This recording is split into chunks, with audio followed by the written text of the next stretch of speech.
36 വർഷത്തെ Thrissur public library ജീവനക്കാരനായിരുന്ന N ബാലൻ ഇനി ഓട്ടോറിക്ഷയുമായി ജനങ്ങൾക്കൊപ്പമുണ്ടാകും. 36 വർഷം തൃശൂർ പബ്ലിക് ലൈബ്രറി ജീവനക്കാരനായിരുന്ന എൻ ബാലൻ ഇനി നഗരത്തിൽ ഓട്ടോറിക്ഷയുമായി ജനങ്ങൾക്കൊപ്പമുണ്ടാകും.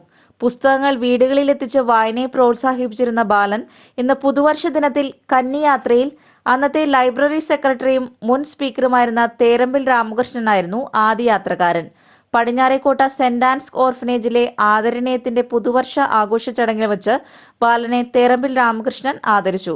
മുൻ MLA TV Chandramohan, advocate S Aji, Santhosh Kolazhi, K Gopalakrishnan, Sarath Chandran Machingal, KP Radhakrishnan, Francis Chalissery, CC Davy, advocate Ashish, Raju Kuriakose, Jarad Kokkan, Dinesh, Ramachandran Puthurkara, Thomas, George Panthalookaran, Sunny Raj എന്നിവർ സന്നിഹിതരായിരുന്നു.